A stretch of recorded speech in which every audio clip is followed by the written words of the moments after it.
¿Cómo nace la idea de la creación del Museo Fortín Cuatrera? Bueno, era allá por el 2008, el museo en realidad estaba abandonado y yo trabajaba en el Museo Histórico, todavía funcionaba abajo del teatro, y fuimos a buscar un objeto, una vitrina que había en ese lugar, y bueno, vi el lugar y me encantó, yo no conocía a Daniel Serri. Y a partir de ese momento empezamos a restaurarlo, se restauró, se puso en funcionamiento, fue una puesta en valor bastante importante en ese momento para la municipalidad, volver a crear un museo que ya estaba creado pero que había sido abandonado en ese momento. Y que bueno, para nosotros fue muy importante, ¿no? Porque empezó a funcionar como un museo con todas las características de un museo, toda la parte científica y técnica. Pero tiene una muestra permanente que tiene que ver con el general Serri en particular. Sí, en realidad nosotros tenemos una muestra permanente sobre el general Daniel Serri. Contanos con todos los objetos del general Daniel Serri, que siempre decimos tenemos hasta los dientes del general Daniel Serri, que va a perder en una batalla en la guerra del Paraguay, porque Serri participa en la guerra del Paraguay, los 5 años participa, tiene muchas heridas en esa guerra, y entre ellas va a recibir una herida en la boca, lo que hace que lo den casi por muerto y va a perder 7 piezas dentales que van a ser, él las va a guardar. En ese momento te acordás que se guardaban, no sabés si has leído algo, que se guardaban como un trofeo de guerra, digamos. Y la bala que le ocasionó esa herida en la batalla de Humaitá.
Y bueno, tenemos el uniforme que pertenece al Museo Histórico Nacional. Tenemos sables, tenemos muchos objetos sobre el general Daniel Serri. Tenemos una banderola, tenemos... No hace mucho han tenido inclusive alguna que otra reunión o charla con los descendientes de Serri. Sí, encontramos a uno de los bisnietos, ¿sí? En esas investigaciones que hacía, y uno de ellos se comunicó con nosotros, un familiar se comunicó con nosotros y pudimos traer al bisnieto, el que nos donó y que se incrementó al patrimonio del museo, una efigie de bronce que el Ejército Nacional le dio a la familia post-mortem de Serri, donde figuran todas sus batallas. Tenemos diplomas firmados por presidentes, muchos firmados puño y letra por presidentes de la época. También nos trajo un kepi, un gorro original, nos trajo sables originales y mucha documentación que a nosotros nos vino muy bien para toda la parte, digamos, de archivo del museo sobre el general Daniel Serri, a la cual no habíamos tenido acceso porque eran recortes que había guardado la familia, o sea, revistas que ya no existen más, diarios que no existen más, así que para nosotros fue muy importante esa visita y bueno, más que nada para el patrimonio del museo. Santiago, hasta aquí la gente que nos está viendo supone que, bueno, en el Museo Fortín Cuatreros hay todo de Serri, del general Serri, claro, pero debe haber algunas otras cosas. Sí, también tenemos una muestra que es semipermanente, diría que ahora a partir de ahora va a ser casi permanente, sobre lo que fue la CAP, el famoso frigorífico Sancinena, allá por 1903, Gastón Sancinena en conjunto con Torkins, ¿sí? Va a fundar lo que sería el primer frigorífico en el sur del país, que se llamó Frigorífico Sancinena, que contaba en ese momento con puerto propio, que ahora se lo conoce como el puerto cuatrero General Daniel Serri. Tenía hasta aeropuerto propio, ¿sí? Tenía ferrocarril propio, que era un trocha angosta, que iba desde la fábrica hasta el muelle en ese momento. Un puerto de calado bastante importante, donde entraban barcos grandes, ¿sí? Hasta por el 50 siguieron entrando los barcos grandes, donde se embarcaban todo lo que se faenaba y demás, y se exportaba. Y también lo de la nera, que era la nera Soulas. Soula de Fil, que era, digamos, se fue el inicio de la otra gran industria que tuvo Serri. O sea, por un lado el frigorífico, CAP, conocido por todos por CAP, que fue frigorífico Sancinena al principio, y después la lanera Soula, que después fue la lanera argentina.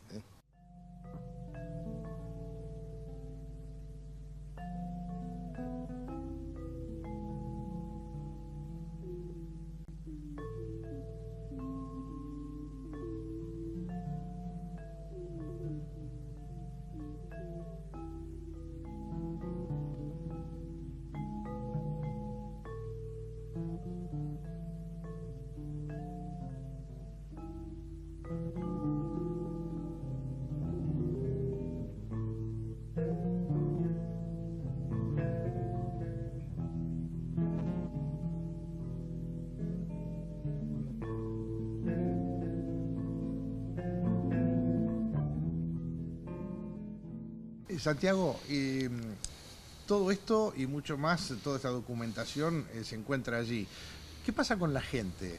¿Sigue aportando cosas, objetos, documentación? La gente de Serri, me imagino. Sí, en un momento tuvimos mucho acercamiento con la gente. Ahora hace un poco que se ha distanciado el tema, pero en un momento tuvimos mucho acercamiento con la gente, donde hemos podido recuperar muchísimos, más de 200 objetos de lo que es CAP. ¿Sí? Con gente que ha trabajado en CAP, descendiente de la gente que ha trabajado en CAP, inclusive todavía va gente al museo que dice yo trabajé acá y acá de postada trabajaba, o trabajaba en corte, y tenemos imágenes, tenemos banner y tenemos un montón de cosas en el museo que les permite rememorar esa época, ¿no? Aunque para Serri hoy por hoy a mucha gente le da como cosa recordar todo lo que fue Serri en ese momento, la cantidad de gente que tenía y lo que es hoy, ¿no? Y en lo que hace a visitas, ¿qué horario tienen? ¿Cómo se manejan? Contanos. Sí, bueno, los horarios normales son de lunes a viernes, de 8 a 12 horas, donde nosotros trabajamos mucho con el área educativa, ¿sí? Tenemos visitas a la tarde, en algunos casos también, y después ahora estamos trabajando los domingos de 15 a 19. Así que bueno, ese es el horario normal del museo, pero principalmente, o lo que nosotros siempre nos caracterizamos en el caso de las visitas, es en la forma de dar las visitas. Tenemos una forma especial de dar las visitas. Porque nosotros damos la visita de una forma distinta. En su momento la llamamos, como yo, cuando fui al museo no había muchos objetos, entonces había que inventar. inventé algo que se llamaba Cuatraleando Historias. Entonces, en vez de tener objetos, contábamos historias, ¿sí? Esas historias que no se cuentan mucho. Por ejemplo, le comentamos a los chicos, o ni bien llegan a los chicos al museo, le contábamos un poco de qué se trata, qué es el Mangrullo, qué es el museo, y le preguntamos quién fundó Bahía Blanca. Y la mayoría de la gente no sabe quién fundó Bahía Blanca. Inclusive los docentes no saben quién fundó Bahía Blanca. Bahía Blanca es fundada, como decimos nosotros, por un loco y un indio. El loco era el coronel Estomba, porque estaba enfermo y realmente tenía un cierto grado de locura. Y el indio era el cacique Venancio Canepan, que era una suerte de espía de Rosas, porque en realidad el que venía a fundar Bahía Blanca era Rosas. Y la Bahía Blanca no se iba a llamar Fortaleza Protectora Argentina, como se llaman en su inicio, sino que se iba a llamar, por la ley nacional, Ciudad Belgrano. Y todas esas historias las vamos empalmando hasta llegar a poder contar la historia de Serri. Contamos mucho sobre el tema del malón del 59, que fue muy importante para Bahía Blanca, se lo conoce como el último malón. No fue el último, porque Bahía Blanca tuvo malones posteriores, pero sí se lo conoce como fue uno de los malones más conocidos.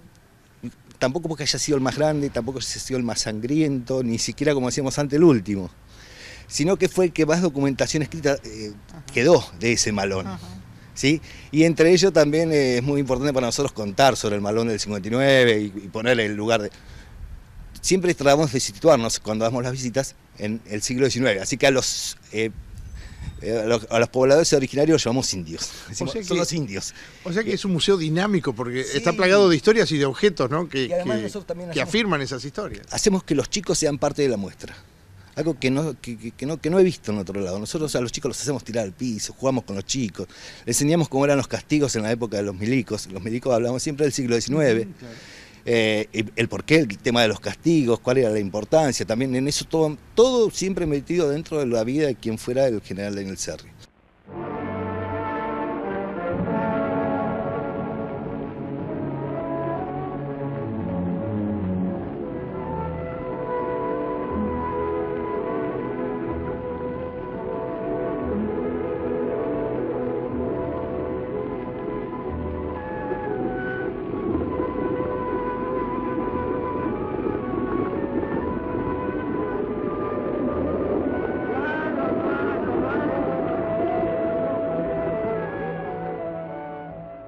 Le contamos también que Serri fue el verdadero fundador de la Biblioteca Rivadavia, a pesar que el que figura es Caronti. Serri va a figurar solamente como vocal, pero es el que pone la primera plata, digamos, el primer efectivo para comprar los primeros libros. Que en un trabajo que hicimos hace unos 3 o 4 años en conjunto con la Biblioteca Rivadavia, descubrimos que todavía sobreviven 3 de los 5 primeros libros que se compraron con la plata que donó Serri, que él mismo los fue a comprar a Buenos Aires. Y el primer edificio va a funcionar en un solar de Serri, de la Biblioteca Rivadavia. Digamos, también fue el que puso el primer edificio. Lo mismo pasa con el Hospital Municipal. Serri también fue uno de los fundadores del Hospital Municipal, que en ese momento funcionaba en un hospital militar, siendo el comandante de frontera en ese momento. Ya Serri era comandante de frontera, fíjate que llegó como soldado en el 58 y llegó a general de la Nación. Fue el único de los 600 italianos estos que llegaron con la famosa Legión Agrícola Militar que llegó a general de la Nación. Vos fíjate que o sea, historia, ¿no? Nos sentamos para hablar del Museo Fortín Cuatreros y cuánta historia y cuánto tiene que ver el general Serri en este museo, ¿no? Del cual estamos hablando. Sí, sí, lo que a la gente le llama la atención yo creo que es eso, ¿no? Claro. Es la conexión que tiene Serri con Bahía. Claro. Y Santiago, contame un poco, debe haber proyectos para con el Museo Fortín Cuatreros, inmediatos o mediatos, ¿se pueden comentar algunos o no? Sí, no, nosotros somos un museo muy dedicado a la educación, casi pura y exclusivamente dedicado a la educación, porque bueno, es una de las cosas que a mí me gusta. Tenemos un proyecto que es único, por lo que estuvimos en la provincia de Buenos Aires, que es un proyecto de historia local, contar todas estas historias que hablábamos recién y muchísimas más, porque son muchísimas las historias. Como te hablaba hoy, por ejemplo, como olvidé, lo del malón del 59 es muy importante para Serri, porque Serri va a participar como soldado en ese malón del 59, el famoso malón del 59. Pero ¿por qué se produce el malón del 59? ¿Por qué Calfucurá va a matar a Yanquetruz? ¿Por qué Bahía Blanca es una ciudad maldita? O sea, todas esas historias que vamos contando, es muy importante el malón del 59 para Serri, porque Serri va a ser el primer novelista bahiense. El primero que allá por 1890 en una revista del Porvenir, que era de Pairo, va a hacer una novela que se llamó Mercedes, y fue la primera novela bahiense. Y fue Serri el que la escribió. Así que imagínate que todo eso pasa con un montón de cosas, ¿sí? Bien. Contame de la interacción que tiene el Museo Fortín Cuatreros con el pueblo de Cerri, con el ciudadano de Cerri. Decías que trabajan mucho con los chicos y demás, pero contame un poco. Sí, lo que teníamos, bueno, lo que hablábamos del tema del proyecto, tenemos un proyecto de historia local con la Escuela 10, que es la escuela inmediata del museo, estamos a 3 cuadras, y bueno, es un proyecto único a nivel provincial, en cual nosotros vamos a la escuela, trabajamos en la escuela, y lo hacemos durante todo el año. Es un proyecto que dura todos los años, los hacemos con los cuartos grados. El año pasado, bueno, no lo pudimos hacer por algunas cuestiones, pero este año sí lo vamos a llevar adelante. Y bueno, yo creo que sí, esas son las cosas que nosotros tenemos que tratar de conservar y poder llevar más adelante.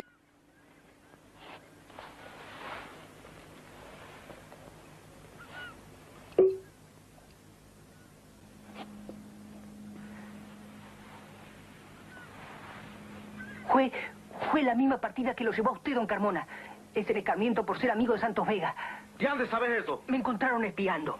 Les escuché que van a venir a visitarlo seguido. También escuché que emboscaron a Santos Vega. ¡Ah!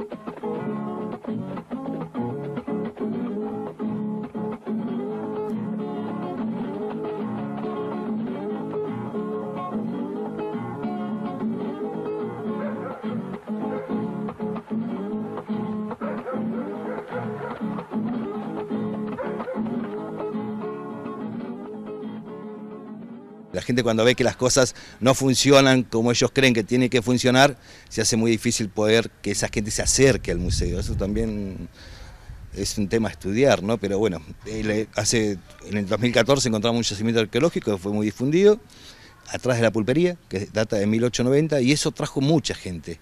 Y trajo mucha gente de Cerri, que eso fue muy importante para nosotros. La gente venía y nos contaba la historia. Yo vivía acá a 2 cuadras y yo me acuerdo de la pulpería. Y yo me acuerdo de Lucanera, y yo me acuerdo que venía y apareció Chiquita Lucanera, que era una de las descendientes, y nos contaba en entrevistas que tenemos grabadas que ella vivió en la pulpería, que sus papás vivían en la pulpería, que llevaban bicicletas a llevarle a donde hoy está la estación de servicio en Cerri, la comida todos los días, pero ellos vivían en la pulpería, lo que era la pulpería, y se acordaba que había un pozo y nos marcó otro pozo.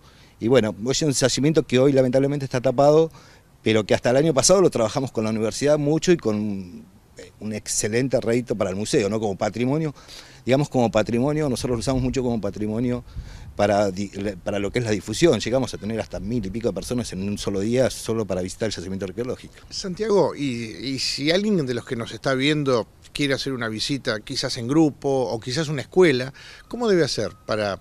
¿Hay que pedirla con anticipación? Contame este tema. Sí, tenemos los horarios bien marcados. Bien definidos. Bien definidos. No se deben poner en contacto con ustedes. Pero que nos llamen a nosotros al 484-6915, que es el teléfono del museo, o al mail del museo, que es fortincuatrero@yahoo.com.ar. Se comunican de cualquier forma con nosotros o a través del Museo Histórico. Se comunican con nosotros y bueno, van a tener las visitas como las hemos tenido todos los años. Y trabajamos en todos los niveles, el nivel inicial, el nivel primario, secundario, terciario. Trabajamos mucho con los docentes, con los que están estudiando docencia, con ellos trabajamos mucho y trabajamos todos los años, es algo que venimos haciendo todos los años. Esto de contar la historia de Bahía Blanca de una forma distinta nos permitió tener este contacto y bueno, y ya son como clientes nuestros, ¿no? Tenemos los clientes fijos, digamos, por decir una forma.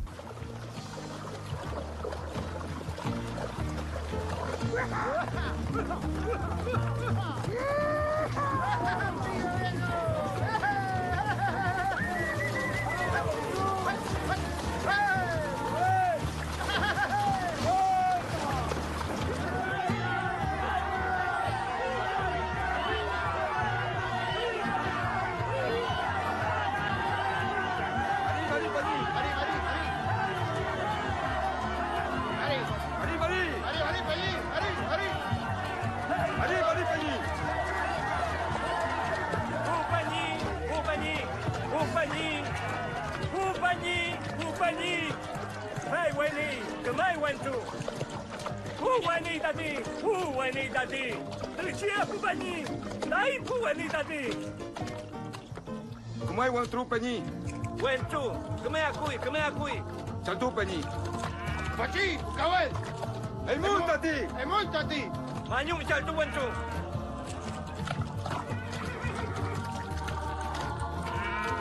Mari. Pungen Cai Paen Pupenyi. Mari Penyi.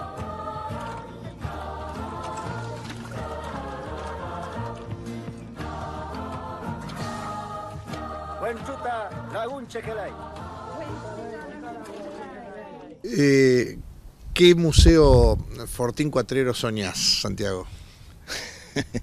Yo creo que sobre todo sueño un museo Fortín Cuatrero, que es lo que pensé cuando fui en aquel momento, independiente y un museo en el que pues, se pueda trabajar, un museo en el que se pueda crecer, un museo en el que se pueda profesionalizar la función del museólogo, de que podamos investigar, de que se permita la investigación y que se permita poder difundir sobre todo esto que vamos aprendiendo día a día con nuestras charlas, con nuestro estudio, con todo lo que hacemos a diario. Santiago, vamos a recordar dónde está ubicado el museo, si bien no debe haber mucha gente que no lo sepa, pero vamos hacia ellos, a ver.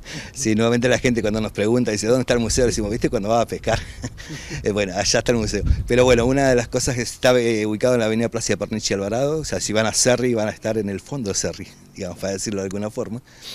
Y a cualquier persona que le pregunten en el pueblo, en Cerri, le van a decir enseguida dónde está el Museo Fortín Cuatrero. En este momento estamos trabajando en un proyecto de cartelería, que nunca pudimos tenerlo y que ahora, bueno, con esta gestión lo vamos a lograr, que es que va a ser la indicación de llegada al museo, y que también, bueno, eso es importante porque mucha gente llega al museo por esto, ¿no? Porque pregunta dónde está, pero en realidad la dirección, cualquiera tiene teléfono, puede ponerla, es Avenida Plácida Pernich y Alvarado.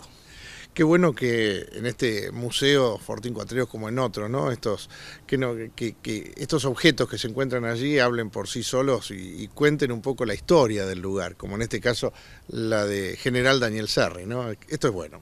Sí, yo creo que sí, y la importancia es que es un sitio arqueológico en sí. O sea, vos salís, haces un pozo en el patio y encontrás cosas de 1890, o sea, eso no pasa en cualquier lado. Y nosotros lo tenemos en el patio del museo. Allá por el 2011 encontramos, 2010, 2012, el primer yacimiento arqueológico que está dentro del predio del Sindicato de Petroquímicos, donde rescatamos muchísimos objetos que se trabajó en conjunto con la universidad.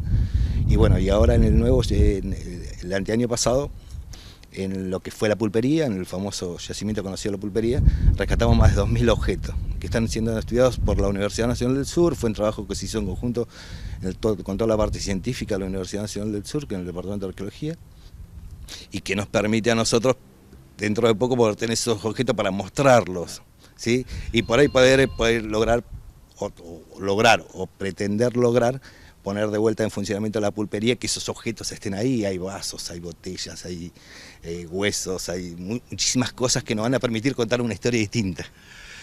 ¿La invitación queda hecha, Santiago?